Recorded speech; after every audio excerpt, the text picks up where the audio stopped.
Abrams, Ibrahim, Adams, Alami, Amendola Godolphin, Asnaukis Nelson, Bopari, Bronek, Brunet, Cole, Shalhoub, Chavez, Chai, Cruz, De Laurenti, Alethi, Smith, Garza, Smith, Gutierrez, Prieto, Sanchez, Hill, Pinon, Hilton, Nordstrom, Holmes, Commende, Spencer, Carr, Kelly, Rebelez, King, Kulkarni, Pruitt, Lancer, Tanner, Littell, Mallard, Mandavili, O'Hara, Maison, Miller, Muhammad, Wright, Moulton, Newton, Munson, Neal, Palmer, Fye, Pierre, Ramirez, Rocha Ochoa, Samayoa, Sarmiento, Sakon, Skopnik, Smink, Toll, Thompson, Tolbert, Watkins, Yang, Yildiz.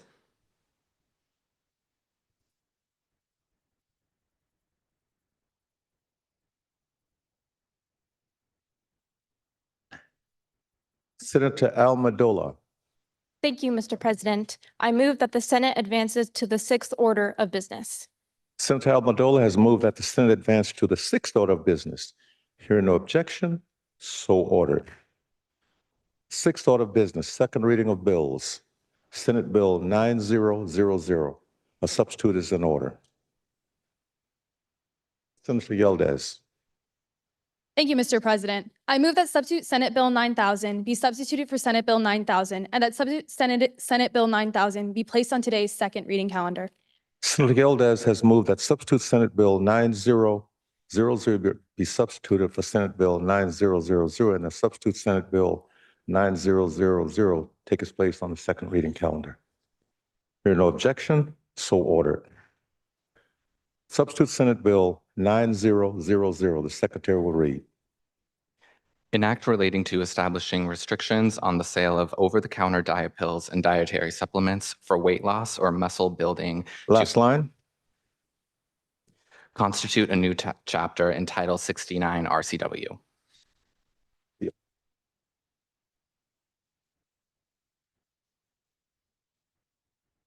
Amendment at the desk. Amendment number 001. The Secretary will read. On page 2, after line 6, insert dietary supplement has the same meaning as provided in RCW 82.08.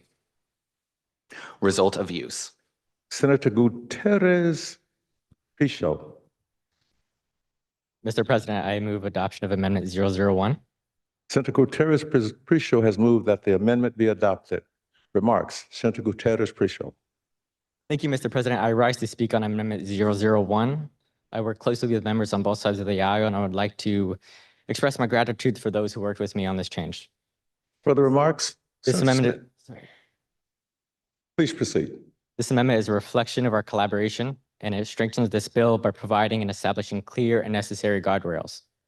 First, it clearly defines what qualifies as a dietary supplement for weight loss or muscle building. It makes explicit mention that protein powders or protein drinks and other general sports nutrition products that do not explicitly claim weight loss or muscle building are not included.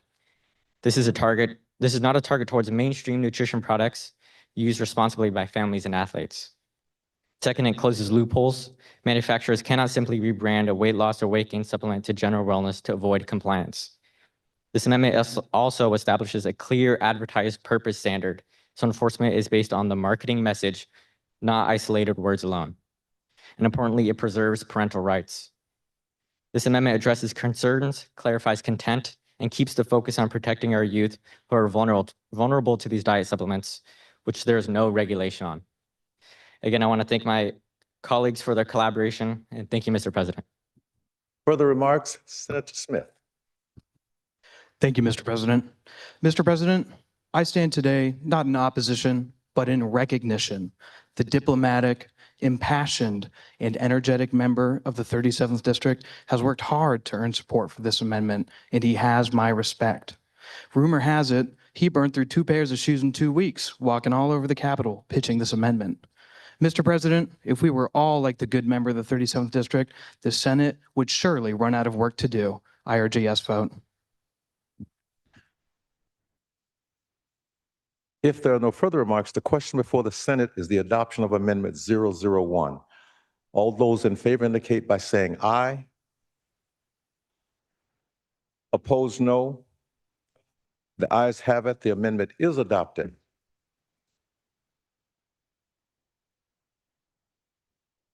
Amendment at the desk, amendment number 002. The secretary will read. On page 6, after line 16, add, for purpose of this section, a violation shall mean each individual sale, Last transfer, line. distributed to a minor at the same time. Senator Sanchez. Mr. President, I move adoption of Amendment 002. Senator Sanchez has moved that the amendment number 002 be adopted. Senator Sanchez. Thank you, Mr. President. Importantly, this amendment does not create new burdens on adults, neither expand the scope of the bill. This simply ensures that violations made by sellers are measured accurately and that penalties are proportionate to the quantity of harmful products sold to minors. It also aligns with other established age restriction industries like alcohol, tobacco, and cannabis that already treat each unlawful sale or unit as a distinct offense. This amendment applies to the same standards here. Products can appear on store shelves without being tested to be effective for adults, and for children, the stakes are even higher. And let's be clear, our children do not need these weight loss products. Healthy weight management for young people should be advised through pediatricians, physical activity, and support from home, not through unregulated products at checkout stands, over the counter, or through online advertisement. Without this amendment, a seller could provide multiple harmful products to a minor without being penalized. I urge a yes for this amendment. Thank you. Further remarks? Senator Neal. Thank you, Mr. President. I stand today in opposition to this amendment. This amendment would unfairly target small businesses who would, early on after the bill's passing, unknowingly sell multiple items in an individual sale to minors, and does nothing to punish the larger vendors who can withstand the increased fees. The intent of this bill is to target the act of selling these harmful over-the-counter diet pills to minors, not the amount sold. The whole reason that a violation in this bill is considered to be a single sale instead of a single unit sold is to give the seller a chance to learn from their mistake.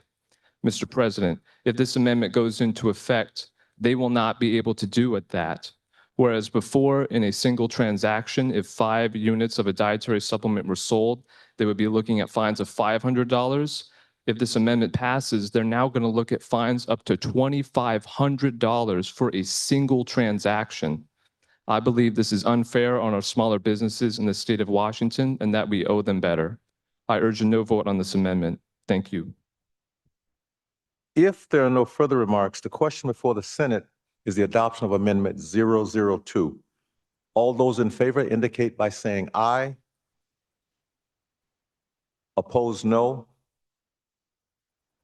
The amendment is not adopted. Senate Bill 9000 on final passage. Senator Yildiz. Mr. President, I move that the rules be suspended, that Senate Bill 9000 be advanced to third reading, the second reading considered the third, and the third bill be placed on final passage, and the bill be placed on final passage. Senator Yildiz has moved that the rules be suspended, that engrossed substitute Senate Bill 9000 be advanced to third reading, the second reading consider the third, and the bill be placed on final passage. Hear no objection, so ordered. Engrossed substitute Senate Bill 9000 on third reading and final passage. Remarks? Senator Yildiz. Thank you, Mr. President. As we have heard here today, this bill is a preventionary bill, protecting our children from an unregulated market that is causing our youth mental and bodily harm. For the sake of our children, I urge a yes vote on this bill here today. Further remarks? Senator Ramirez. Thank you, Mr. President. I stand today to speak in strong support of Senate Bill 9000. As an institution, it is our duty to pass laws that protect the safety of all Washingtonians, but especially the most vulnerable. Mr. President, dietary supplements that are marketed for weight loss, muscle gain, energy, or performance are widely accessible to minors despite being unregulated, untested, and often misleading. These products may not be up to the same safety standards as medications, yet they are advertised to adolescents who are still developing both physically and emotionally. We have heard from Washingtonians who have had relatives abusing diet pills and have come to us asking for regulation.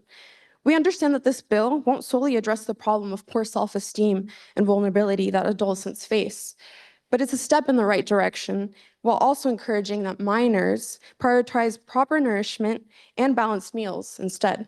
Mr. President, this is not much different from other products that require age verification. And while it is true that some may still find ways to obtain these supplements, this bill would essentially add a barrier, reducing the number of minors that are able to walk into a store and purchase these supplements with no supervision from a parent, a trusted adult, or a healthcare professional.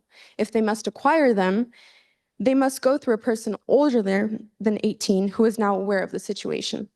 Mr. President, this bill is not control, it is protection. I urge support for passage of this bill. Thank you. Further remarks? Senator Brokney. Thank you, Mr. President. I rise today in opposition of Senate Bill 9000. While I appreciate the intent of protecting minors, I feel this bill moves us further towards government control over lawful health products rather than reinforcing parental responsibility in education. Nearly 75% of adult Americans report using dietary supplements, contributing to a $60 billion industry nationwide. Most of these products are being used responsibly, yet we are trying to restrict access to supplements based on how they are marketed. And on certain ingredients, it singles out like creatine and tea tree extract, ingredients that are widely recognized in fitness and natural wellness communities and are commonly used for general health purposes. By recognizing products with these ingredients as inherently problematic, the bill risks dismissing the role that natural medicine and nutritional supplementation play in many family health routines. We should focus on transparency, accurate labeling, and consumer education. Rather than expanding regulatory penalties and age-based prohibition, protecting minors is important, but so is preserving individual liberty and protecting parental authority. For this reason, I urge you to oppose Senate Bill 9000 just like me. Thank you. Further remarks? Senator Adams. Thank you, Mr. President. I rise in opposition to engrossed substitute Senate Bill 9000. This bill is classic nanny state overreach. It inserts government into family decisions, banning the sale of legal, non-prescription supplements to anyone under 18 without exceptions for responsible use. While protecting youth is important, there's no strong evidence that these products cause eating disorders, only correlation. And there is no evidence that the potential good outweighs the inevitable harm. Worse, the bill is poorly drafted, even with the proposed amendments. These terms invite arbitrary enforcement through subjective, ordinary consumer judgments and new anti-circumvention rules, confusing retailers and inviting lawsuits. It's the kind of bill that sounds good on a headline, but falls apart under scrutiny. It's clumsy regulation that burdens freedom and innovation without delivering real benefits. For these reasons, Mr. President, I would urge a no vote today. Thank you. Senator Toll. Thank you, Mr. President. I rise in support of this bill because this is an important restriction to protect the minors in our state. In society today, the pressures and stereotypes are weighing so heavily on developing minds, where they feel the need to be so skinny or strong as they see on social media to the point where it is not healthy. I have seen firsthand how this can seriously affect people, especially when it leads to things like eating disorders. Unfortunately, these conditions are way too common, and restricting access to these supplements is one step in the right direction. In addition, many of these supplements include ingredients that are not approved by the FDA, which we should especially not be giving to children. I believe our government should do its part to protect our children as much as we can. So for these reasons, I urge passage of this bill. Thank you. Senator Littell. Thank you, Mr. President. I appreciate this bill's intent to address concerns about youth access to certain supplements. However, even as amended, this bill creates serious regulatory and enforcement concerns. The legislation relies on determining a product's intended purpose, requiring retailers and ultimately courts to interpret marketing language and draw distinctions between athletic performance products and those marketed for weight loss or muscle gain. That is a subjective standard, and it will create uncertainty for businesses attempting to comply in good faith. Additionally, under the amendment, each individual unit sold constitutes a separate violation. A single transaction involving multiple items could trigger escalating penalties.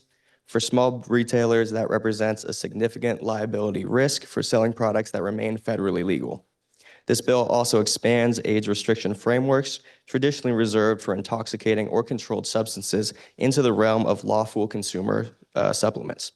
That is a significant policy step and one we should approach with caution. While well-intentioned, the proposal is overly broad and imposes burdens that outweigh its potential benefits. I respectfully urge a no vote. Thank you. Further remarks? Senator Delarente. Thank you, Mr. President. Like the teens that would be regulated, this bill has an identity crisis. Even with amendments, it doesn't know whether it wants to be about marketing or about the substances themselves. Substances that, I might add, have small to marginal benefits. If they were as magical as this bill wants you to believe, they would be classified as medicines. This is such a non-issue, in fact, that the FDA itself barely regulates these substances, only taking them off the market if they are shown to be dangerous, which with the amount of time that they have been, is obvious that they are not. I say, end this madness. I say, we kill the pill bill.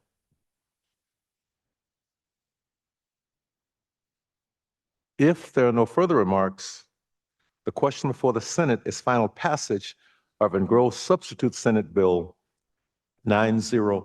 The Secretary will call the roll. Abrams Ibrahim. Adams.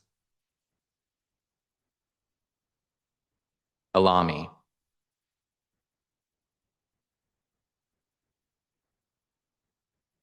Amendola Godolphin. Asnaukis Nelson. Bopari. Bronek. Brunei Cole. Shalhoub. Chavez. Chai. Cruz. Delarenti. Alethi Smith. Garza Smith. Gutierrez Prieto Sanchez. Hill Pinon. Hilton Nordstrom. Holmes. Kamende Spencer. Carr. Kelly Rebelez. King. Kulkarni Pruitt. Lancer Tanner. Littell. Mallard. Mandavili O'Hara. Mason. Miller.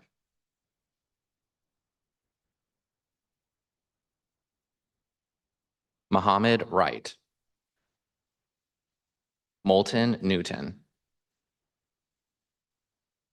Munson. Neal.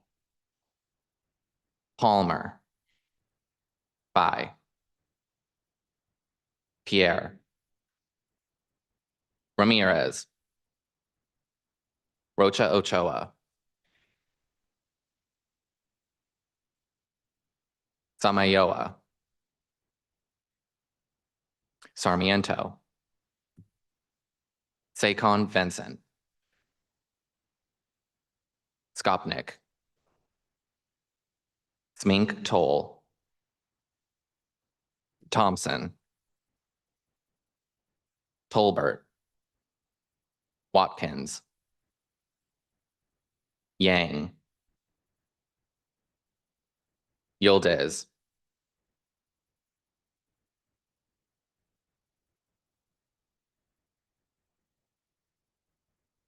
Mr. President, there are 17 aye, 31 nays, 0 absent. Substitute Senate Bill 9000 does not pass.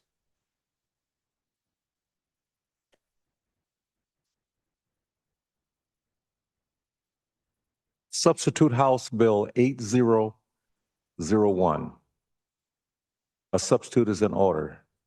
Senator Asnasakawa.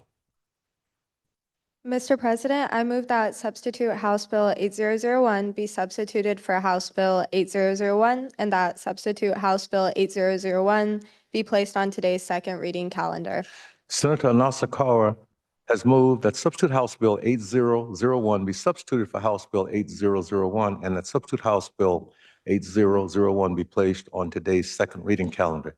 Hearing no objection, so ordered. Substitute House Bill 8001, the Secretary will read. An act relating to modifying requirements to service of rent increase notices and amending RCW 59.18.140, 59.18. Last line. That was unlawfully increased in violation of this section. Amendment at the desk, amendment number 003, the Secretary will read. Thank you, Mr. President. There is no, so sorry. On page 13, line 28, insert section 203. 1, when a landlord serves any notice required under this chapter. Last line. Internal references accordingly. Senator Hilton. Thank you, Mr. President. There is no current limitations. Please when- move adoption of the amendment. I'm so sorry. Okay. Mr. President, I move adoption of Amendment 003. Senator Hilton has moved adoption of amendment 003. Senator Hilton. Thank you, Mr. President. Currently, there is no limitations when affixing a notice of a tenant's, when affixing a copy of a notice on a tenant's dwelling, whether that's with eviction, increasing rent, or just notifying of missed payments, anybody from the public is able to walk by and see what that paper says. So this amendment is moving that it is an invasion of privacy to have that just out with the public. And I would like either an envelope or it to be folded in a different way. So that way only the public can see their name, address, or contact information, and anything with their housing information will be hidden from the public and not viewable. It should just be privacy between the landlord and tenant. Thank you. Further remarks? Senator Almahi. Thank you so much, Mr. President. I want to start off by thanking the good member of the 4th District, Senator Hilton, for bringing this amendment forward. Considering tenant privacy is a very important aspect that should be added to this bill, and therefore I urge a yes vote. Thank you. The question before the Senate is the adoption of amendment 003. All those in favor indicate by saying aye. Opposed, no. The ayes appear to have it. The amendment is adopted. Further amendment. Amendment number 006. The Secretary will read. On page 3, after line 3, insert the following. New section 1, any copy of a rent or fee. Last line. increase. Internal references accordingly. Senator Samayo.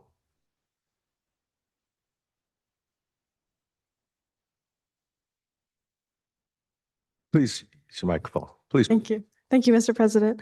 I think what's most important is protecting tenant privacy and making Please, sure. Senator, please move adoption of the amendment.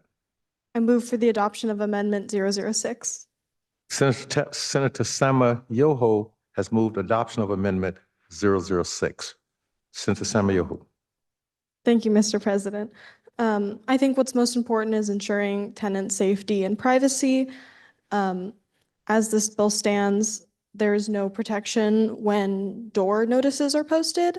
This would just be adding a section in that part of the bill that those notices must be enclosed in an envelope and making sure that tenant privacy will be protected. Thank you.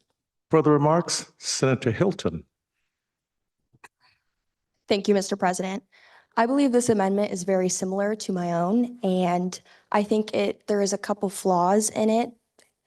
I do not believe that the information regarding the tenant's housing should be able to be viewed to the public, and I do not think that their name, contact information, and address should be the part that's hidden, as that is public knowledge, and I believe your neighbors most likely know who you are.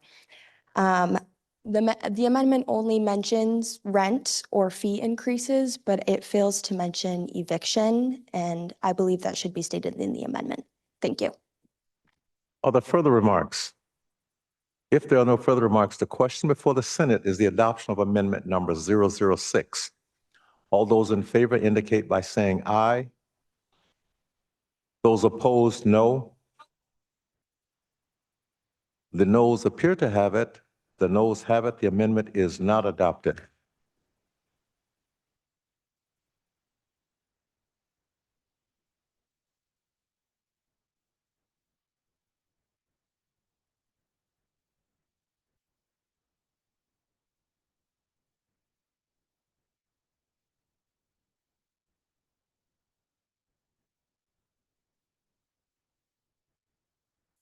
Amendment at the desk, amendment number 002. The secretary will read. On page 12, line 28, strike 60 and insert 30. Last line. 30. Mr. President, I move adoption of Amendment 002. Senator Nelson has moved adoption of amendment 002. Remarks, Senator Nelson. Thank you, Mr. President. As it is currently written, this bill requires that the tenant give 60 days notice before terminating a rental agreement in response to an increase in rent. This amendment keeps tenant notice at the current standard of 30 days. It is common practice for tenants to give 1 month's notice prior to terminating a lease and vacating. Placing the minimum notice under these circumstances at 2 full months places an unnecessary burden on tenants. Many renters in the state are struggling to pay their rent as it is. This amendment gives them more flexibility to move out as soon as possible should their rent be set to increase. Life moves quickly here in Washington. Plans often change. Sometimes the apartment you're renting doesn't seem worth it anymore when your rent goes up yet again. I'd like to express my support for the aim of this bill. It does an excellent job modernizing and incorporating new methods for the notice procedure. I just see no reason to place this substantial burden of notice on the tenants of our state. 1 month's notice is a much better minimum standard for these circumstances. I urge your support for this amendment. Thank you, Mr. President. Further remarks? Seeing none, the question before the House is the adoption of amendment 002. All those in favor indicate by saying aye. Opposed, no. The amendment is adopted.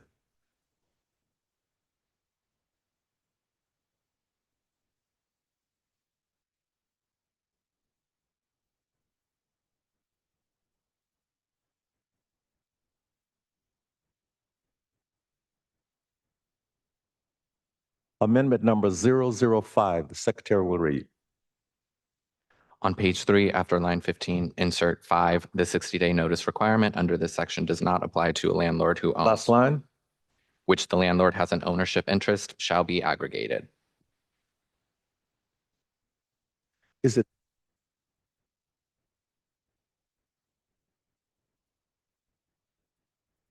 Senator Brune.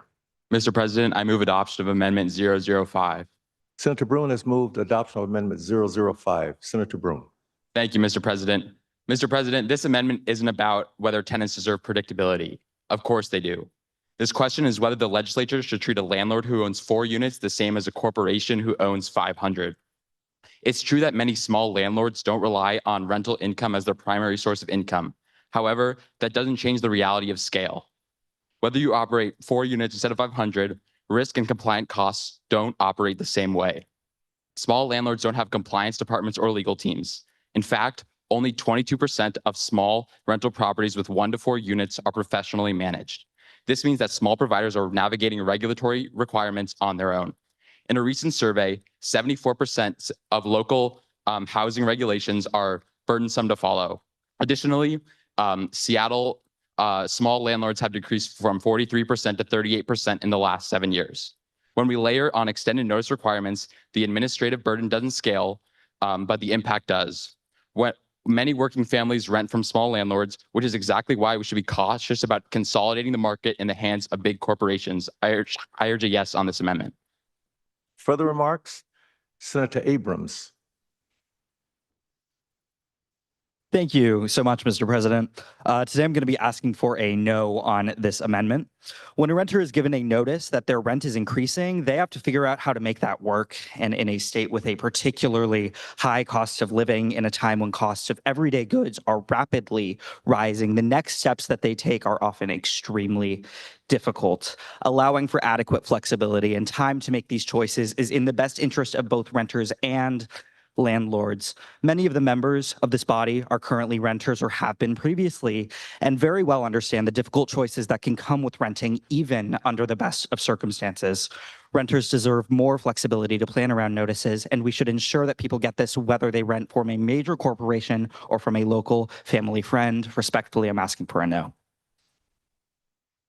If there are no further remarks, the question before the Senate is the adoption of amendment number 005. All those in favor indicate by saying aye. Opposed, no. The noes appear to have it. The noes have it. The amendment is not adopted. Amendment number 007. The secretary will read. On page 2, strike everything from line 21 to line 15 on page 3 and insert 4. Any written notice of a rent increase required by subsection 3 of this section must clearly and visibly state rent and fee 22 increase notice. Last line. Internal references accordingly. Senator Shell-Huber.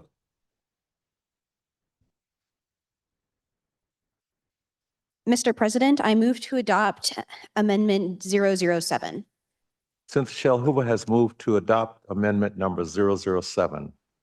Thank you, Mr. President. The argument for striking away the current certified mailing requirements is that it takes away time and money from both tenants and landlords. However, without it, there is no way to ensure notice reaches the tenants, leaving both them and their landlords vulnerable to hearsay should rental disagreements move to litigation. This amendment satisfies both sides by ensuring that This amendment satisfies both sides by adding requirements to the current electronic delivery regulations that already exist in this bill. By requiring all electronic notices request a reply and that landlords document that reply, we can better ensure that both parties have clear communication and are both protected. Thank you very much. Further remarks, Senator Nordstrom. Thank you, Mr. President. I rise in opposition to this amendment. In committee, I believe there was a reason that we removed this aspect from the bill. Not only is this inconvenient and an extra stressor both to the renters and to the landlords, but it also is an increase in fees and certified mailed. It can take months to be received as it requires the person to be available, and many people work abnormal hours. For this reason, I ask for a no vote. Thank you. If there are no further remarks, the question before the Senate is the adoption of amendment number 007. All those in favor indicate by saying aye. Those opposed, no. A division has been called for. All those in favor, please stand and be counted.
Those opposed, please stand.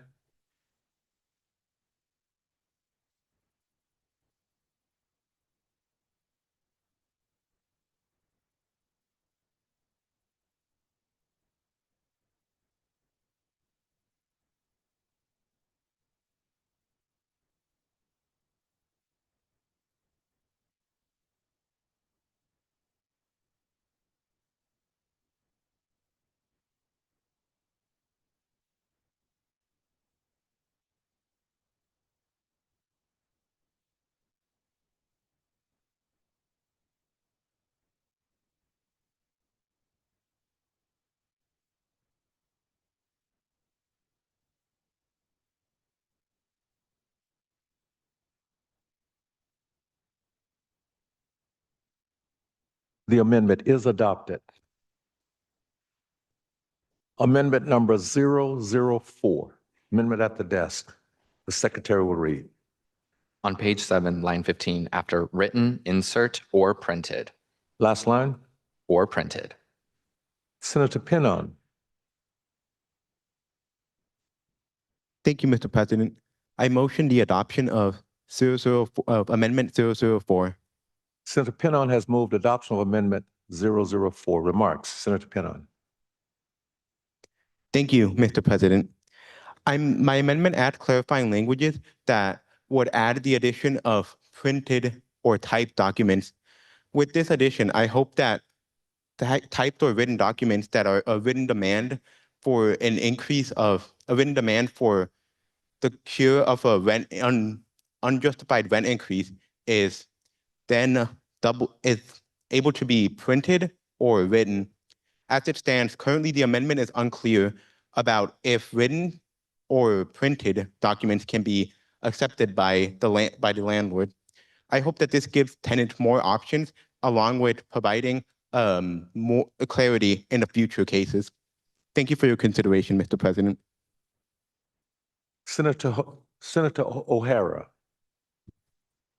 Thank you very much, Mr. President. I'm standing up today to speak in support of this amendment. I would like to thank the good gentleman from the 9th District for his work. This is a very small change to a bill that I already think is pretty solid, and it continues to demonstrate the 9th District's support to their district and to our state. Please say yes on this amendment. If there are no further remarks, the question before the Senate is the adoption of Amendment 004. All those in favor indicate by saying aye. Those opposed, no. The ayes have it. The amendment is adopted. Amendment number 001, amendment at the desk. The secretary will read. Strike from page 1, line 8 through to page 9, line 4, and insert. Last line. Internal references accordingly. Senator Pierre. Mr. President, I move to adopt Amendment 009. Senator Pierre has moved to adopt amendment number 009. Senator Pierre. Thank you, Mr. President. Correction. Senator Pierre has moved the adoption of Amendment 001. Remarks. Senator Pierre. Thank you, Mr. President. I will agree that the bodies have done a lot of work in protecting the tenants and ensuring a clear notice of rent increase. The question isn't the intent, it's the placement.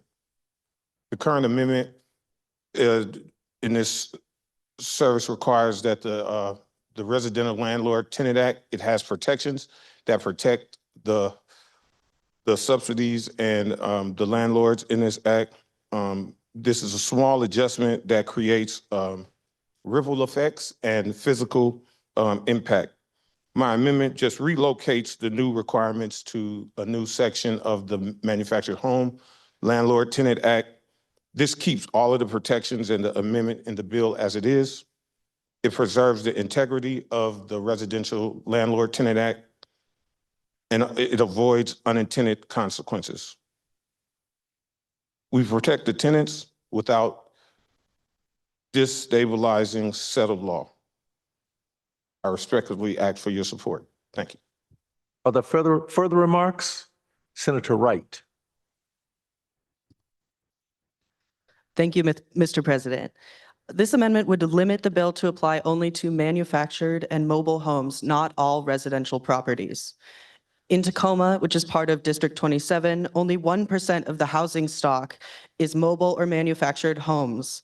Amending HB 8001 to apply only to mobile or manufactured homes would exclude 99% of Tacoma's renter population, a statistic which is reflected in both urban and rural communities across Washington state.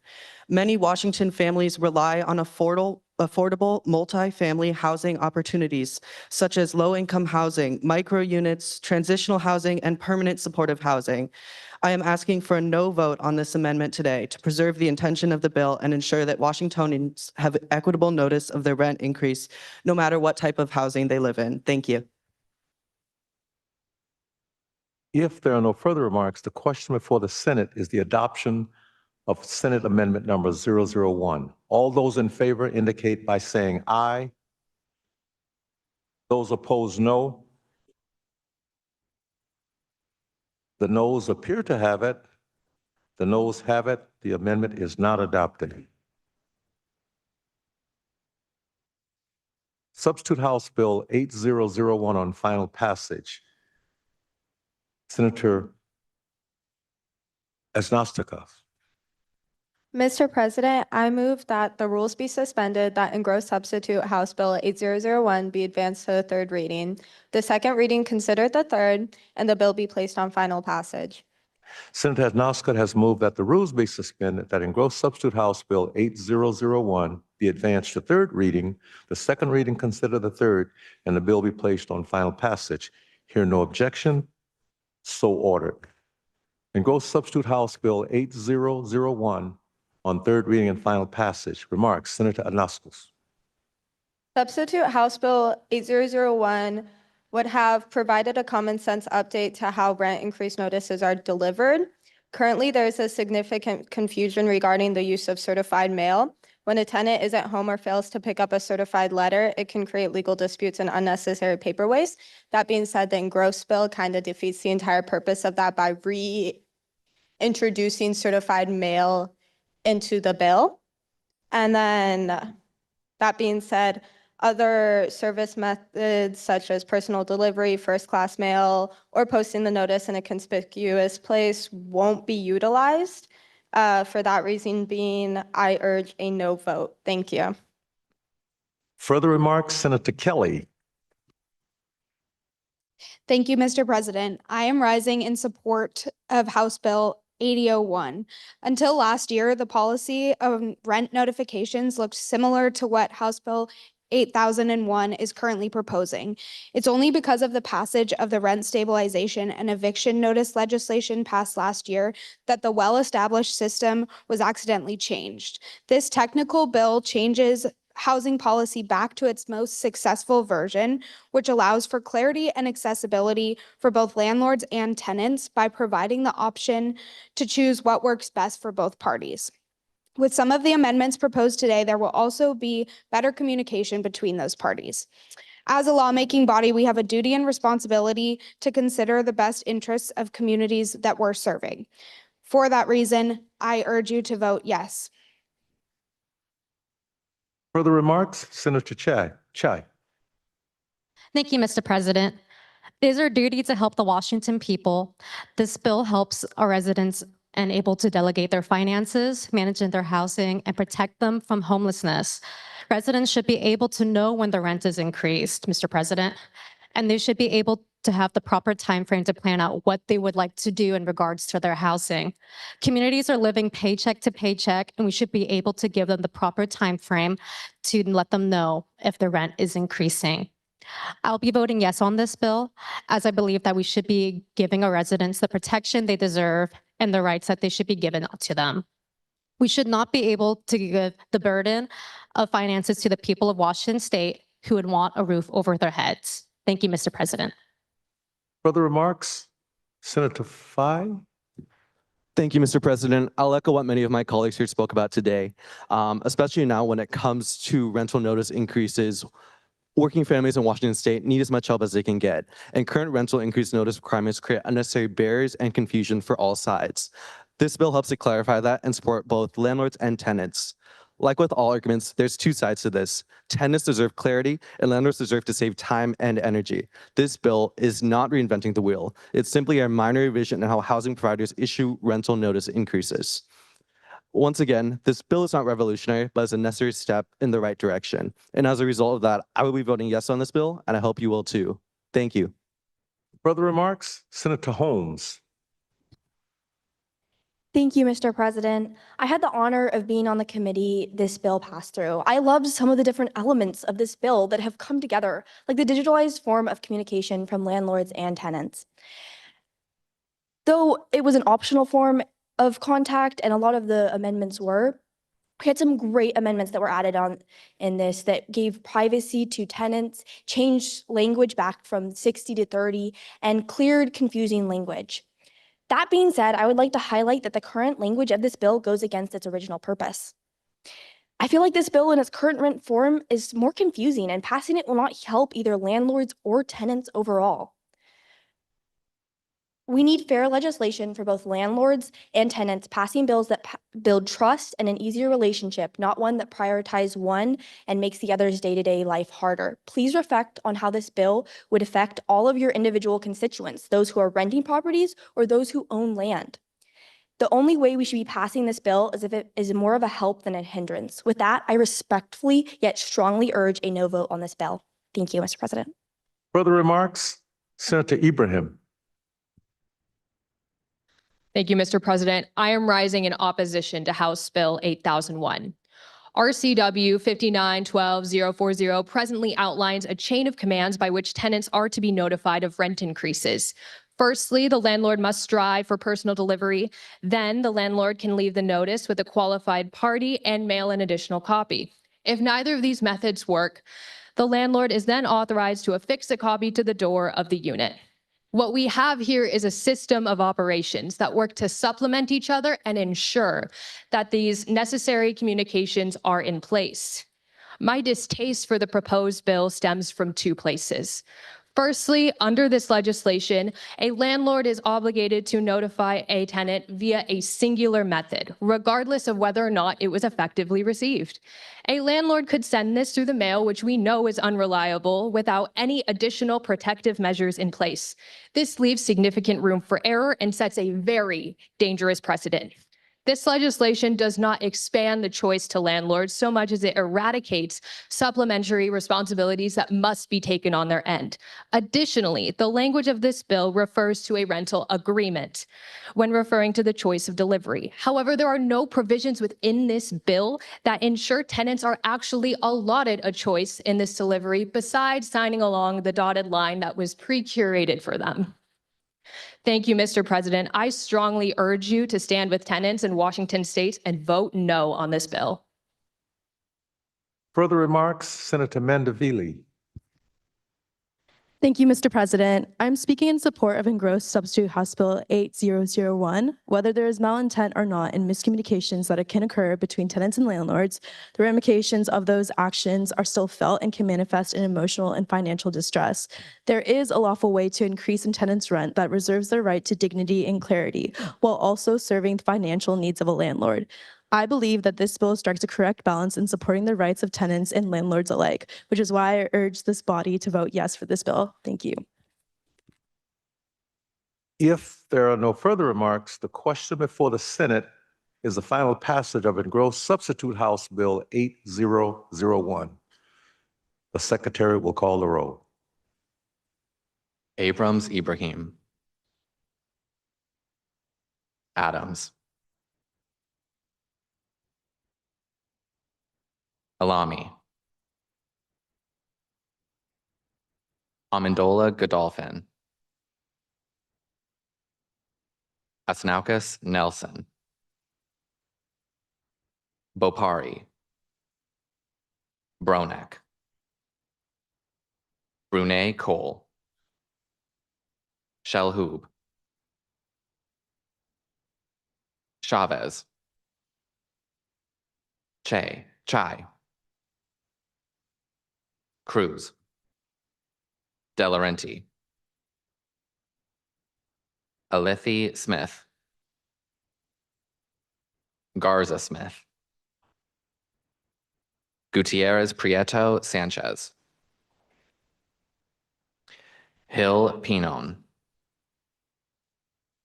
Hilton Nordstrom. Holmes. Kamende Spencer. Carr. Kelly Rebelez. King. Kulkarni Pruitt. Lancer Tanner. Littell. Mallard. Mandavili O'Hara. Maison. Miller. Mohammed Wright. Moulton Newton. Munson. Neal. Palmer. Bai. Pierre. Ramirez. Rocha Ochoa. Samayoa. Sarmiento. Sekon Vincent. Skopnik. Mink Toll. Thompson. Tolbert. Watkins. Yang. Yildiz.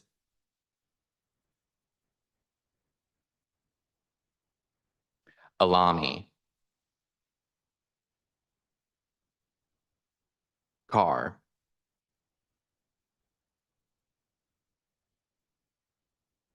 Mr. President, there are 30 aye, 18 nay, 0 absent, 0 excused. Having received the constitutional majority, engrossed substitute House Bill 8001 is declared passed. The title of the bill will be the title of the act.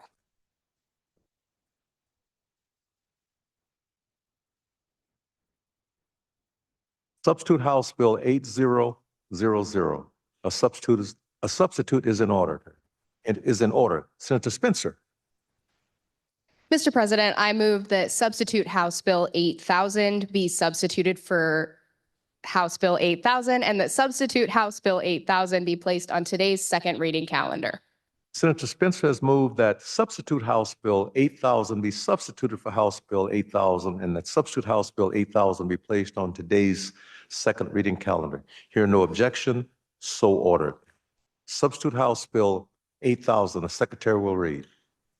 An act relating to impaired driving, amending RCW 46.61.502. Last line. 2030. Amendment at the desk. Amendment number 009, the Secretary will read. On page 4, strike lines 13 through 24 and insert. Last line. Convicted of. Senator Smith. Mr. President, I move adoption of Amendment 009.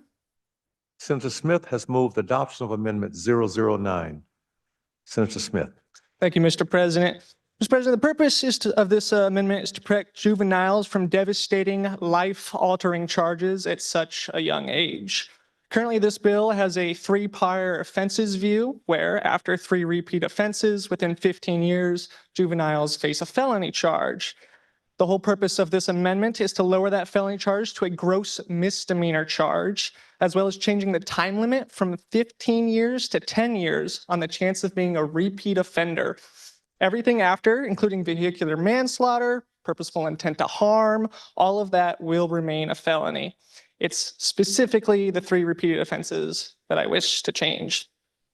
Mr. President, people make mistakes. They do stupid things, and some of us come from poor circumstances where we feel like we have no other options or where we act out on things. I would never wish to ruin a person's ability to be the best that they can be someday because of prior mistakes. A felony charge will make it nearly impossible, or at least severely difficult, for future growth and for future possibilities.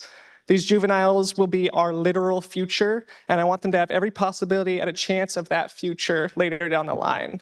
We also make mistakes constantly, and 15 years, I believe, is too much time, especially for certain marginalized groups. If they are being targeted, while unfortunately we cannot account for bias, I do believe that we can make it harder for those marginalized groups to become those repeat offenders. 15 years gives too much time for that, 10 shortens it.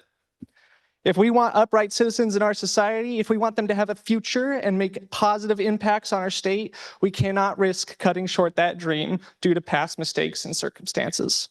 I ask for your strong support. Further remarks? Senator Ellerhy.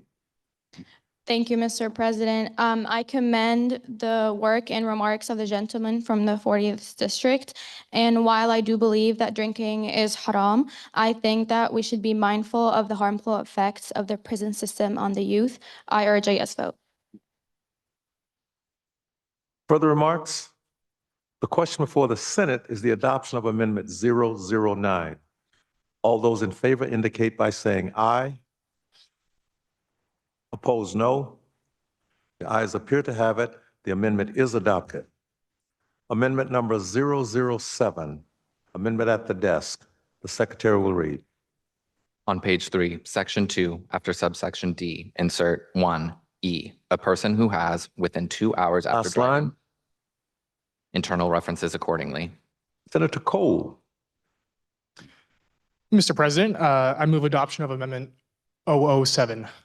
Senator Cole has moved adoption of Amendment 007. Senator Cole. Thank you, Mr. President. I rise today in support of this amendment. I believe this is a common sense improvement that addresses a major flaw in the underlying bill. As currently written, this bill would effectively punish a driver the same at 0.05 as it would 0.14. I think this is an overly broad approach that fails to recognize meaningful differences in impairment between the two. For the past 27 years, Washington has operated under the 0.08 standard. To change that threshold without providing Washingtonians time to adapt, in my eyes, would be a mistake. This amendment provides a reasonable transition by creating a measured, proportionate response for those who fall between 0.05 and 0.08. I want to be known, this is not a free pass, though. Individuals in this range would still face consequences and receive a clear warning that the law has changed. However, this amendment recognizes that a first offense in this lower tier should not automatically trigger the same penalties designed for significantly higher levels of impairment. In my eyes, this amendment promotes fairness, proportionality, and public awareness while still holding drivers accountable. I urge the adoption of this amendment. Thank you. Further remarks? Senator Godolphin. Thank you, Mr. President. I strongly urge support for this amendment. First and foremost, like others, I want to do my part in fighting drinking and driving here in Washington. Now, federal conviction, that's an immense weight that you can put on someone's record, and it directly impacts their ability to find a job, and potentially it might inhibit their ability to support their families.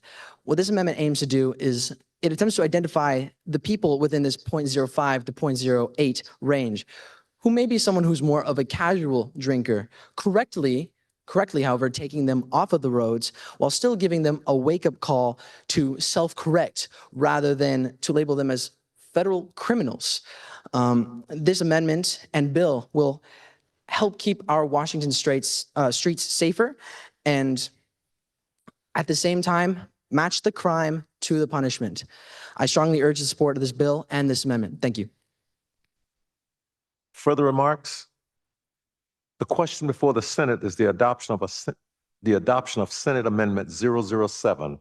All those in favor indicate by saying aye. Opposed, no. The ayes have it. The amendment is adopted. Amendment at the desk, amendment number 011. The secretary will read. On page 49, line 15, after the licensed premises, add all BAC charts must include hours since previous drink was consumed. Senator Vincent. Mr. President, I move adoption of Amendment 011. Senator Vincent has moved adoption of amendment number 011. Remarks, Senator Vincent. Thank you, Mr. President. This amendment is a simple change to the BAC charts that this bill requires to be placed in every establishment selling alcohol in the state. It gives more info for the public on how long to wait before they can get behind the wheel of a car. It adds a line to each chart that says subtract 0.015 for each hour since you've had a drink. It's a mechanism for people to have more information, to make better decisions, and to know when they're actually okay to drive home under the 0.05 BAC limit. And I think that this is how we bridge the gap on making the 0.05 change that has been proven to work by helping people make better decisions and know what BAC level they're at. So I'm urging a yes vote. Further remarks? Senator Miller.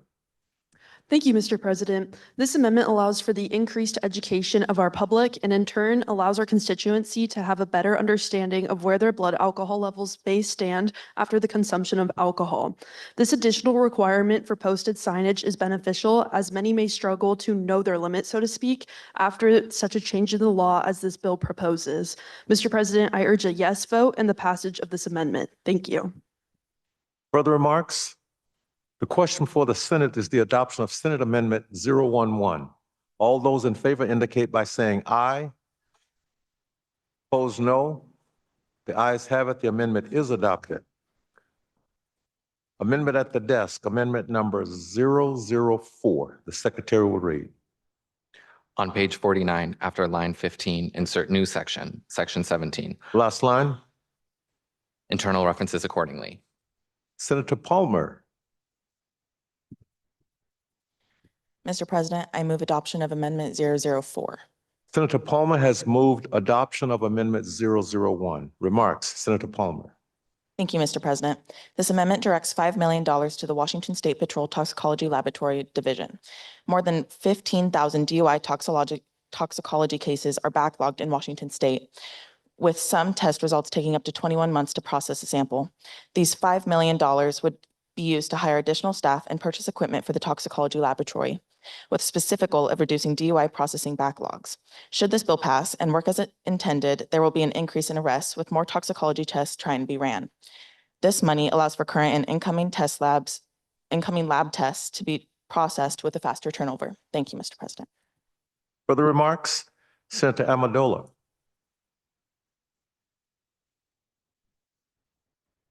Thank you, Mr. President. I'm happy to say that we are in support of this amendment. It addresses an important problem concerning DUI toxicology backlogs, and providing this extra funding to the toxicology labs will help reduce delays, improve efficiency, and support a smooth implementation of the reduced BAC standard. We believe this is a practical and responsible step forward. We urge a yes vote. Thank you. Further remarks? The question before the Senate is the adoption of Senate Amendment number 001. All those in favor indicate by saying aye. Opposed, no. Aye. The noes appear to have it. Division has been called for. All those in favor, please stand.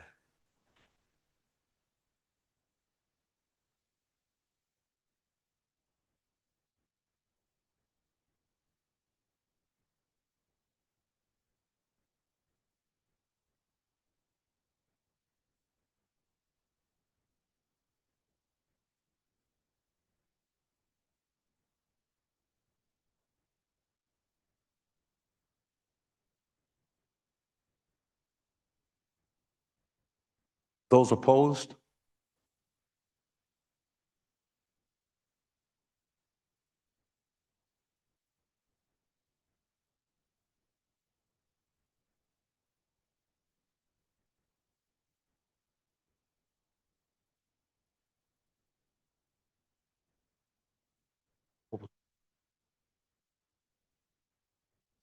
The amendment is adopted.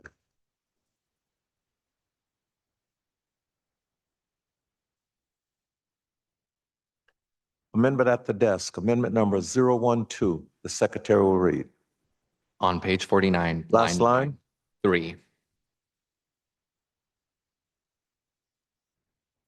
Mr. President. Senator Shimmick. Senator Shimmick. Mr. President, I move adoption of 012. Senator Shimmick has moved adoption of amendment 012. Remarks, Senator Shimmick. Thank you, Mr. President. As is currently written, Section 15 of this bill establishes a business tax deduction upon the optional implementation of a breathalyzer device on business premises. This deduction must not exceed $500 per device installed. Upon a simple internet search, I discovered breathalyzers cost around $250 on the high end. This cost, as well as the total after taxes and implementation of each device, would not reasonably exceed $300. This amendment strikes the language outlining the $500 limit and lowers it to $300 per device.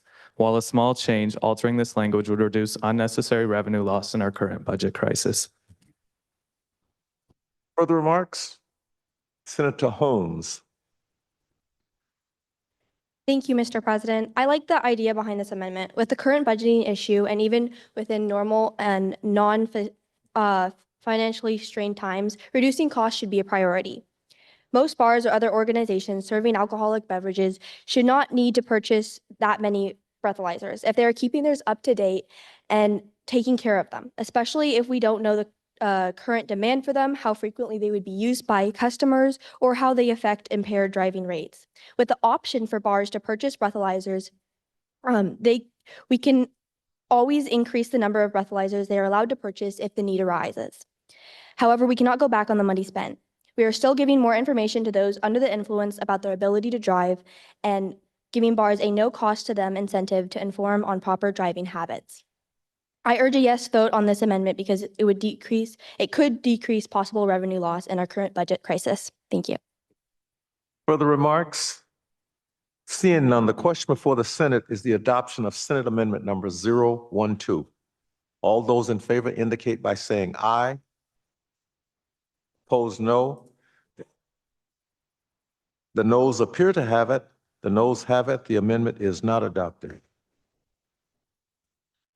Amendment number 006. Amendment at the desk. The secretary will read. On page 2, line 26, change breath or blood to breath and blood. Last line. On page 46, line 7, change breath or blood to read breath and blood. Senator Hill. I move adoption of Amendment 006.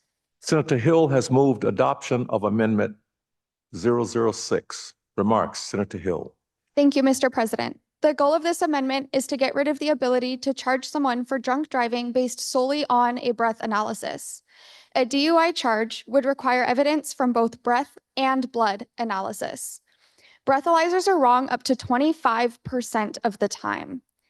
This amendment is to ensure we are only convicting people who are truly driving drunk and ensuring we aren't falsely prosecuting individuals who are indeed under the legal limit. Thousands of Washingtonians are charged with a DUI every year, and 4/5 of those people are found not guilty. Thank you. Further remarks? Senator Yang.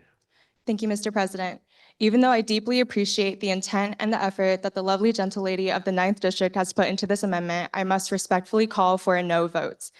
If we are committed to our citizens' safety, then we cannot compromise on the efficacy and the timeliness of our standards. Requiring both a blood and a breath test in every case for a conviction creates unnecessary administrative barriers. It adds delays, increased costs, overwhelms law enforcement and local agencies, and at worst, can even risk losing critical evidence. This amendment makes enforcement harder. It does not result in more accountability, and it does result in more preventable deaths. I respectfully urge a no vote. Thank you. Further remarks? Seeing none, the question before the Senate is the adoption of Amendment number 006.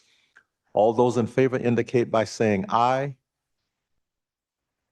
Opposed, no.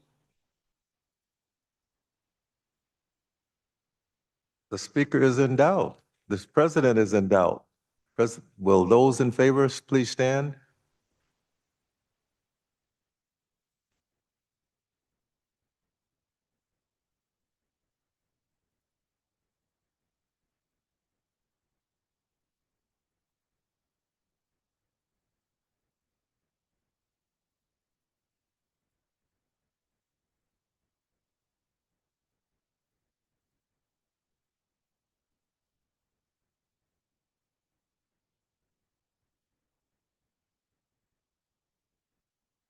Those opposed, please stand.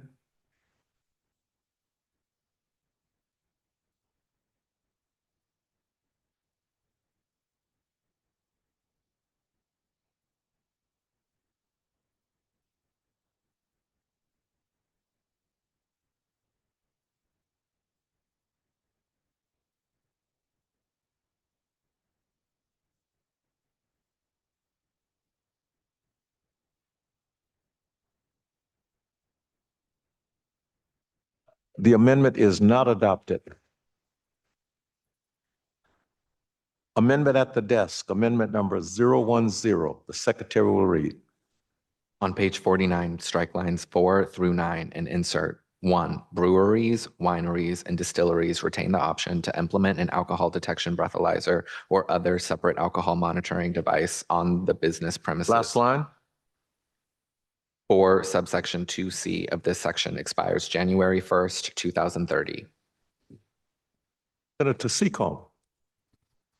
Mr. President, I move adoption of Amendment 010. Senator Seacombe has moved adoption of amendment number 010. Remarks, Senator Seacombe. Thank you, Mr. President. This amendment ensures quality, fiscal responsibility, and proper hygiene. Currently in Section 15, there is no distinction made between the quality of breathalyzer that businesses can claim. There's semiconductor-based breathalyzers and fuel cell-based breathalyzers. Semiconductor ones are cheaper, but they have a margin of error of 0.01, which in the context of this BAC bill can determine if someone has a DUI or not. So in my amendment, we specify fuel cell-based breathalyzers. And additionally, there are health standards applied to breathalyzer sanitation. We would assume that counties and their health departments would be able to look at alcohol measuring instruments, but that does not exist. So there's a 4-year period in which the state will refer to a RCW, from which it would devolve back to the counties in a sunset of 2030. And additionally, the credit is lowered to $150 because the highest quality fuel cell breathalyzer at most costs $133. It is an efficient use of state resources, and I respectfully urge support for this amendment. Further remarks? Senator Littell. Thank you, Mr. President.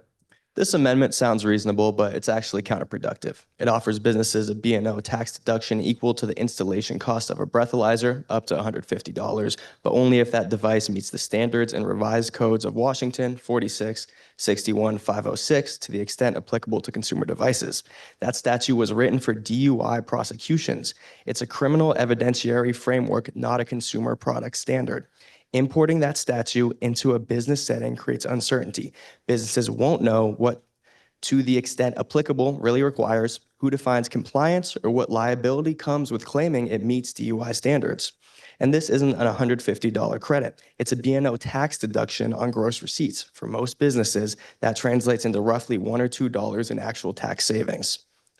This will not offset equipment costs. It will not justify regulatory ambiguity, and it will discourage participation rather than promote harm reduction. If our goal is to encourage voluntary safety tools, we should create a clear and workable standard, not tie it to a criminal statute for virtually no financial benefit. This amendment overcomplicates a simple idea. I urge a no vote. Thank you. Further remarks? Seeing none, the question before the Senate is the adoption of Senate Amendment 010. All those in favor indicate by saying aye. Opposed, no. The ayes appear to have it. The ayes have it. The amendment is adopted. Amendment at the desk, amendment number 002. The secretary will read. On page 49, after line 9, insert new section, section 16. 1, a licensed commercial vendor, restaurant, bar, tavern, or other establishment, collectively business, that voluntarily makes a breathalyzer or similar. Last line. Internal references accordingly. Senator Hilton. Mr. President, I move adoption of Amendment 002. Senator Hilton has moved adoption of Amendment 002. Remarks, Senator Hilton. Thank you, Mr. President. Using the breathalyzer provided in an establishment is optional.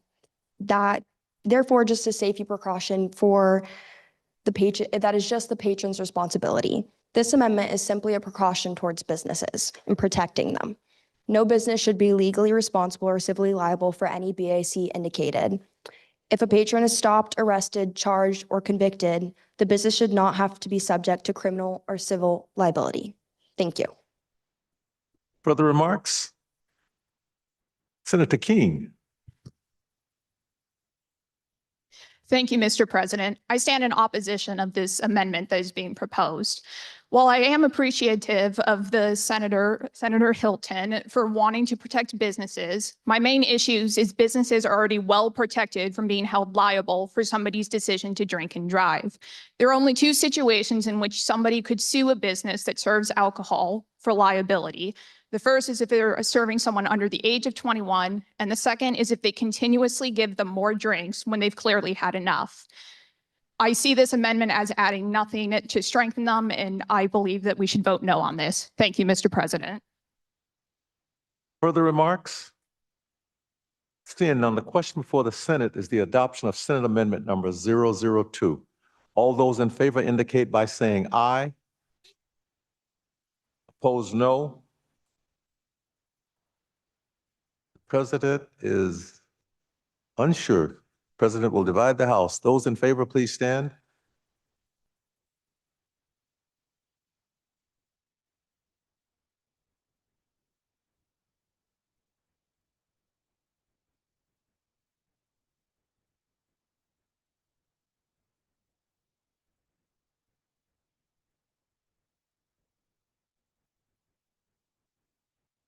Those opposed, please stand.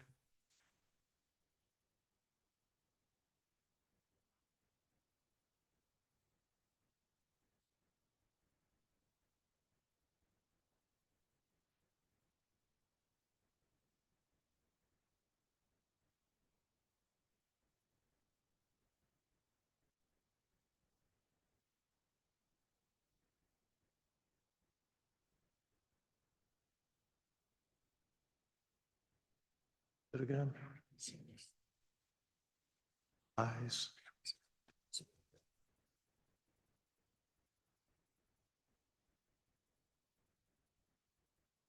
The amendment is not adopted.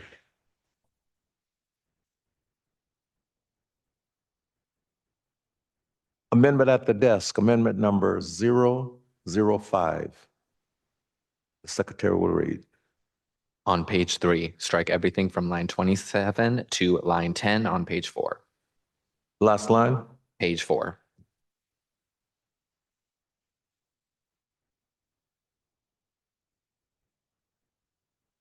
Senator Rocha Hosha. Mr. President, I move adoption of Amendment 005. Senator Rocha Hosha has moved adoption of Amendment 005. Remarks, Senator Rocha Hosha. Thank you, Mr. President. The goal of the bill is to protect and keep Washingtonians safe from the risk and effects of driving under the influence.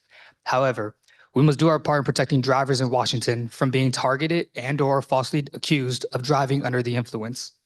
The levels at which BAC and THC are measured vary and cannot only stay in our system for longer than 2 hours, but could also increase over a 2-hour period.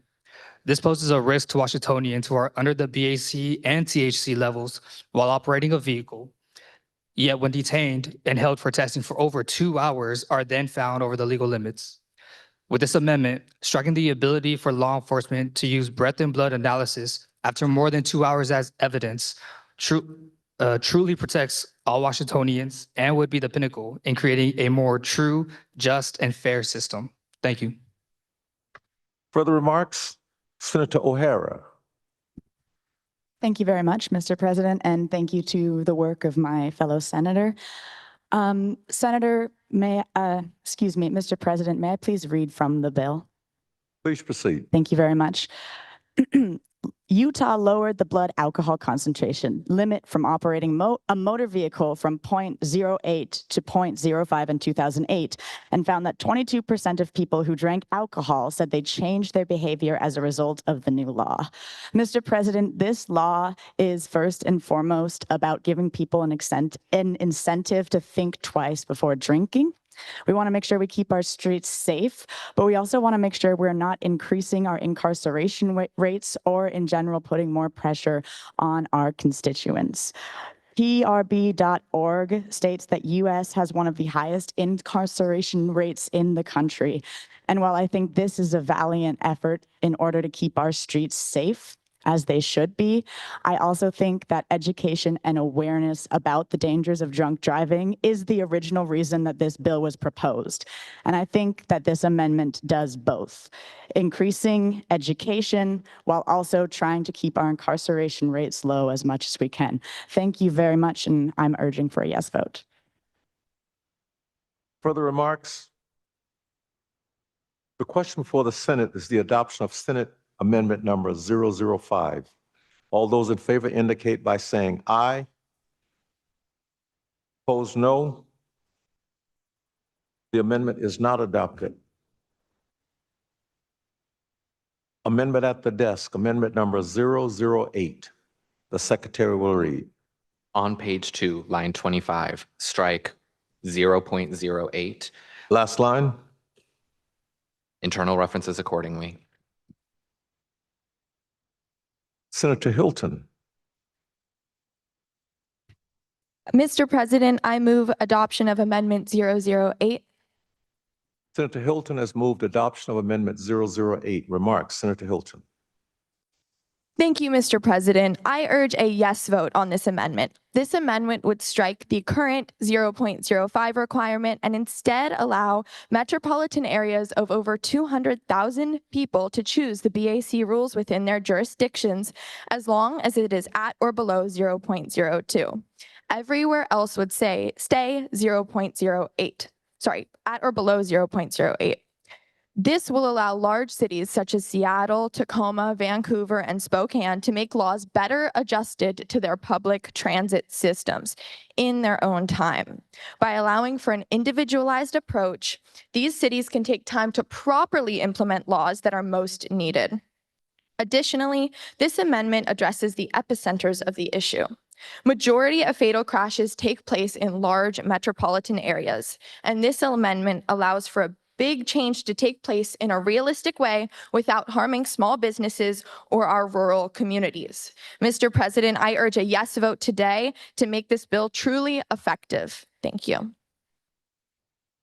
Further remarks? Senator De Laurenti. Thank you, Mr. President. This amendment is the closest thing to a compromise that we're going to be able to get on this bill. It takes a large-scale increase in regulation and it makes a geographically based increase in regulation. Now, I'm all for local governments being able to choose the laws that they follow, but this would add a new layer of confusion in certain areas of the state. A confusion that could lead to the ruin of a livelihood of working-class Washingtonians. I know for my district, this amendment makes sense. I cannot speak for others. Thank you. Further remarks? The question before the Senate is the adoption of Senate Amendment number 008. All those in favor indicate by saying aye. Opposed, no. Amendment is adopted. Amendment at the desk, amendment number 003. The secretary will read. On page 48, line 19, strike during the first 2 years. Last line. Have the results readily available and accessible to the public. Senator Nordstrom. Mr. President, I move for adoption of Amendment 003. Senator Nordstrom has moved adoption of Amendment 003. Remarks, Senator Nordstrom. Thank you, Mr. President. This amendment is about transparency, something that Washington citizens are crying out for. Now, while this bill does have a reporting standard from the Washington State Institute for Public Policy Reports, this only applies for 2 years into the enactment of this bill. Now, for me, that is a problem. This bill goes way longer than 2 years, and so I've moved that in this amendment that the 2-year reporting period extends to the lifetime of the bill and changes that requirement to being reported every 6 months. Additionally, it puts into the bill language that requires it be readily available data to the public. Now, as a legislator, I believe transparency should be a priority for us. And for those reasons that I listed and for that priority, I urge a yes vote on this amendment. Further remarks? Senator Kulkarni. Thank you, Mr. President. Although I do understand the thought behind this amendment, I am opposed. This amendment will cause unneeded burden. The Washington State Institute for Public Policy has enough to deal with. The way this bill was originally written already provides enough research and context for this bill. The data being collected is the number of crashes, DUI arrests, equity outcomes, and effects on businesses. This data is all straightforward, and it will speak for itself. 5 years is more than enough data on this change. If after 5 years we can't tell if this bill is making a positive impact or not, we're having a much bigger issue. If we unfortunately pass this bill, it will cause significant administrative changes, so we need to pick what we focus on. Passing this amendment would divert resources from places that need it more. For example, there's already an immense backlog of DUI cases, more than 15,000 in Washington State, that need attention. We need to put our time and resources into solving issues like this first. We can't fight every battle at once, and overdoing something so simple will cause other things to fail. I urge a no vote. Thank you. Further remarks? The question before the Senate is the adoption of Senate Amendment 003. All those in favor indicate by saying aye. Opposed, no. The ayes appear to have it. The ayes have it. The amendment is adopted. Amendment number 013, amendment at the desk. The secretary will read. On page 49, strike lines 2 through 9 and insert new section, section 15. A new Last section line. per device installed. Senator Mazzone. Thank you, Mr. President. I move the adoption of Amendment 013. Senator Mazzone has moved adoption of amendment number 013. Remarks, Senator Mazzone. Thank you, Mr. President. I am wanting to strike the passage concerning the addition, the introduction, and the benefits relating to the breathalyzer inside of a business. The reason being that by the legislature mandating a piece of equipment, not only does it create a hygiene issue, and a pressure for the service industry, it overall creates liability for everyone, the legislature, the business, and the workers, and the constituents. Logistically speaking, it does not make sense, nor will it be readily possible for the legislature to offer such an incentive, because at the end of the day, if this bill passes with the breathalyzer passage, I could confidently say we are teetering the line of government overreach. This bill was intended and will work best as an awareness campaign rather than a physical liability inside of a business. That is why I am moving to pass my amendment. Thank you very much. Further remarks? Senator Smith. Thank you, Mr. President. Mr. President, I rise to speak against this amendment. The Senate has toiled for weeks negotiating a plethora of amendments on SHB 8000 that have to do with the breathalyzer B&O tax credit. With all due respect to the gentlelady from the 18th, this amendment would wipe away all that hard work. Mr. President, we have an opportunity here to expand resources, tackle impaired driving, and save lives, none of it at the liability to small businesses. This is a moral imperative. But this amendment stands in the way of that. Mr. President, I implore a no vote. Further remarks? The question before the Senate is the adoption of Senate Amendment number 013. All those in favor indicate by saying aye. Opposed, no. The noes appear to have it. The noes have it. The amendment is not adopted. Amendment at the desk, amendment number 004. The secretary will read. On page 49, after line 9, insert new section, section 16. The legislature finds Last that the line. purpose, internal references accordingly. Senator Skupnik. Mr. President, I move adoption of Amendment 004. Senator Skupnik has moved adoption of Amendment 004. Remarks, Senator Skupnik. Thank you, Mr. President. I rise in support of this amendment. This bill aims to reduce traffic fatalities and serious injuries related to impaired driving, a goal I believe every one of us shares. This amendment strengthens that goal by adding accountability and measurable outcomes. It directs the Washington Traffic Safety Commission, in coordination with the Department of Transportation and the State Patrol, to evaluate whether this policy actually reduces fatalities. By December 1st, 2031, they must report back to the legislature comparing traffic fatality averages before and after implementation. Most importantly, this amendment includes an off-ramp. If the data shows that the law has not resulted in at least a 5% reduction in statewide traffic fatalities, the changes made by this bill are automatically repealed and the bill reverts to its prior form. That is not weakening the bill, that is responsible governing. If we are going to enact more restrictive alcohol measures, we should be confident they work.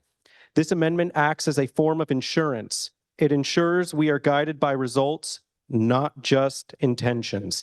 If the policy is effective, it stays. If it is not, we have a built-in path to correct course. That is thoughtful, data-driven policymaking. I respectfully ask for your support on this amendment. Are there further remarks? Senator Godolphin. Thank you, Mr. President.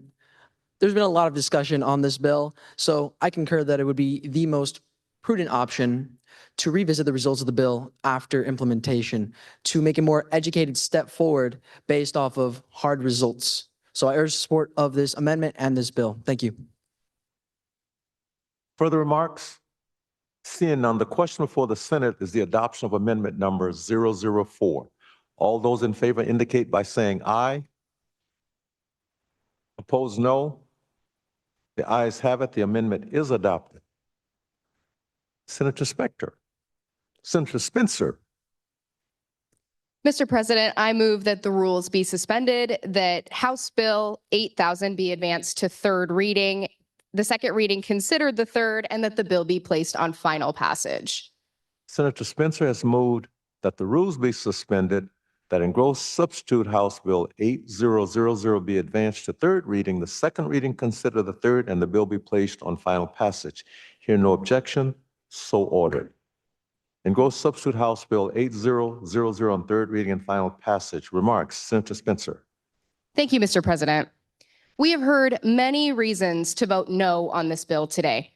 Let me tell you a story about why you should vote yes. 5-year-old Emma woke up at 7:30 a.m. on a Monday morning, excited for her first day of kindergarten. Her mom helped braid her hair, and she picked out her favorite dress.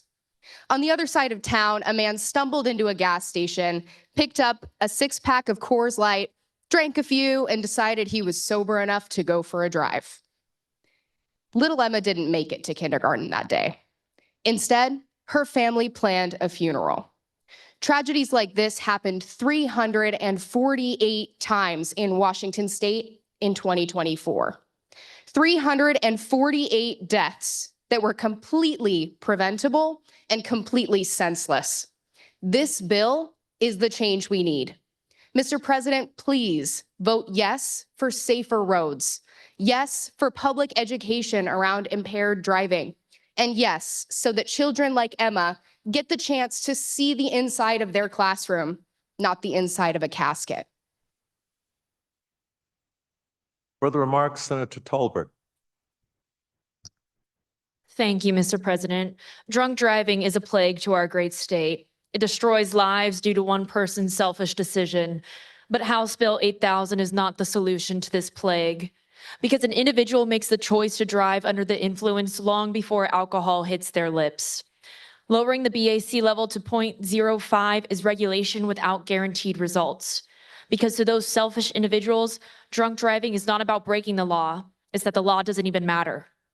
Defeating drunk driving means defeating the social norms that uphold it.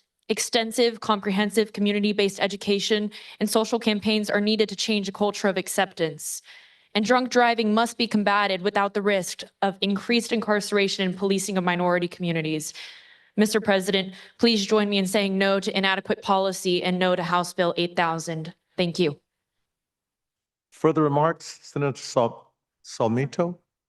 Thank you, Mr. President. I stand in strong support of substitute House Bill 8000. This bill can have a life-changing impact to the community, especially with some of the amendments proposed from the honorable senators of the 40th and the 42nd District.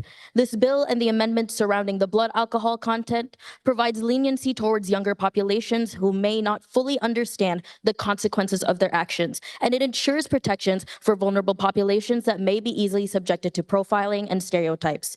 Despite the redundancy surrounding this bill, it is infinitely better that there's clarity than uncertainty, especially when it concerns the lives of people on the road.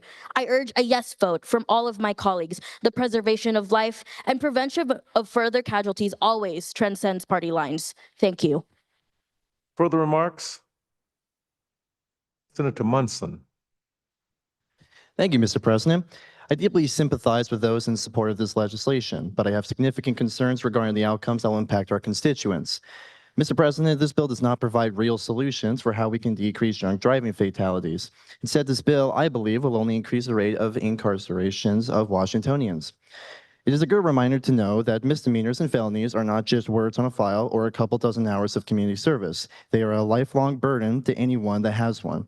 They affect your job, educational and housing opportunities, and likely result in a lifetime of poverty and the separation and breaking of family households.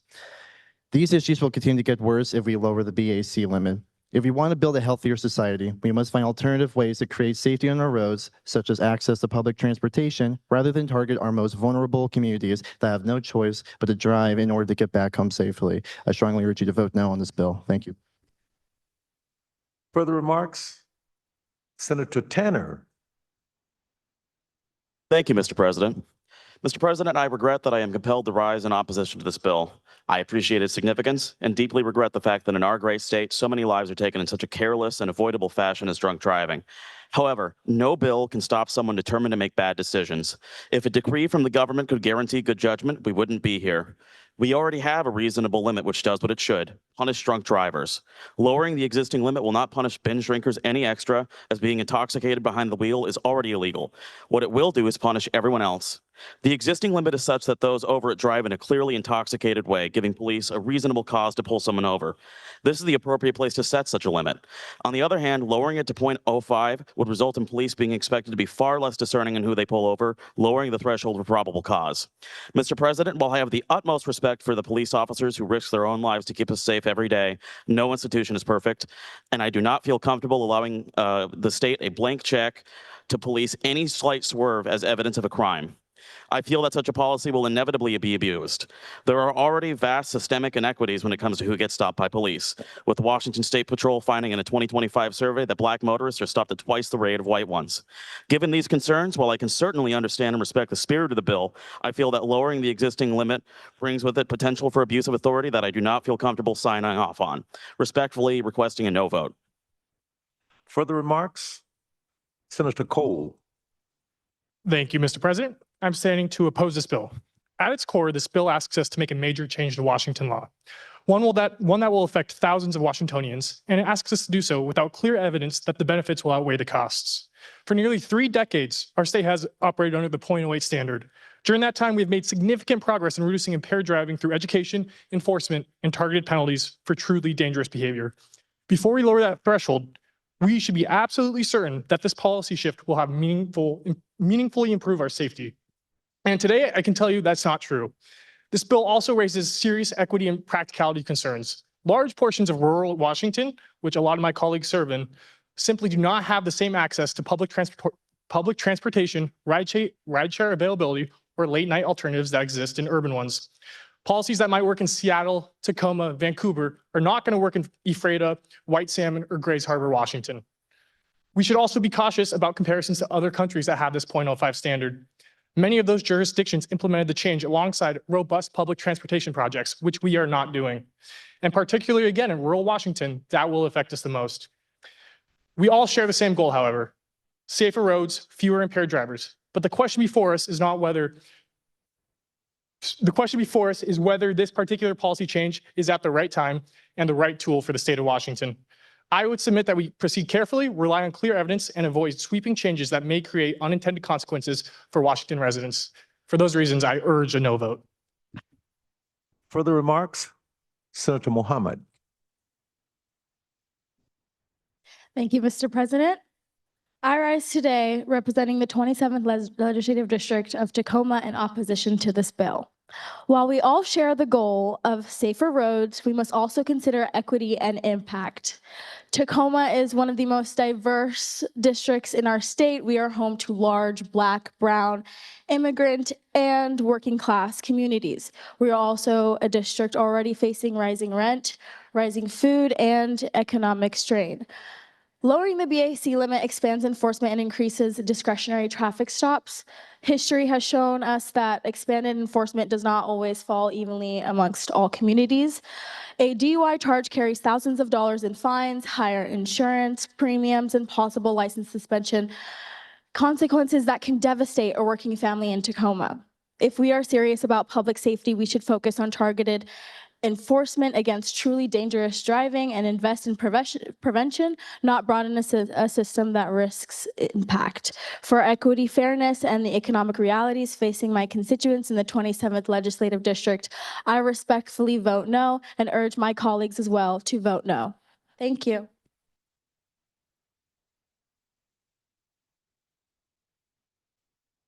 If there are no further remarks, the question before the Senate is final passage of engrossed substitute House Bill 8000.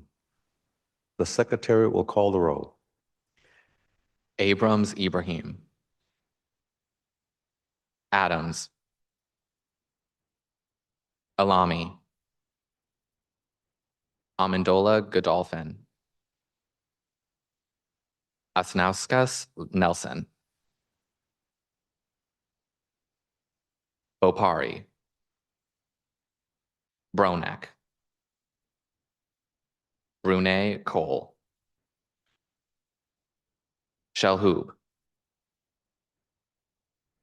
Chavez. Chai. Cruz.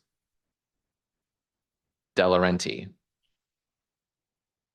Alethi Smith. Garza Smith. Gutierrez Prieto Sanchez. Hill Pignon. Hilton Nordstrom. Holmes. Commende Spencer. Carr. Kelly Rebelez. King. Kulkarni Pruitt. Lancer Tanner. Littell. Mallard. Mandavili O'Hara. Mason. Miller. Mohammed Wright. Moulton Newton.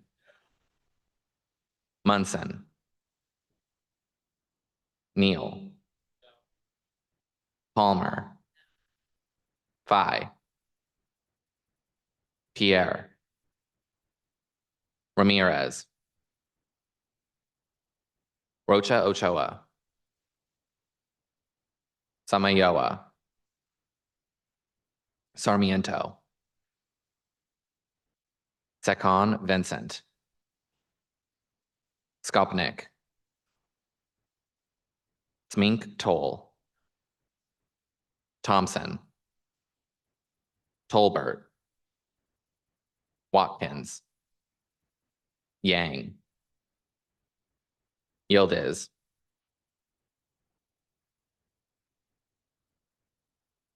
Mr. President, there are 17 aye, 32 nay, 0 absent, 0 excused. Having failed to receive the constitutional majority, engrossed substitute House Bill. Having failed to receive a constitutional majority, engrossed substitute House Bill 8000 does not pass. Before we adjourn, the President would like to take just a moment to say something that the President had not prepared to say. The President has had the opportunity to preside over these sessions many times. And the president will simply say, this is the best group I've ever seen anywhere. And the president means that sincerely. I thought I was coming over to possibly look at the future leaders of our state and our country. I think I'm looking at present leaders. You guys are leading us now. Thank you for your great work. And with that, Senator Amadella. Thank you, Mr. President. I move that the 2026 intern legislative session be adjourned. Sine die. President Amadella has moved that the 2026 intern legislative session adjourn sine die. All those in favor indicate by saying aye. Opposed, no. The ayes have it. The Senate is adjourned sine die.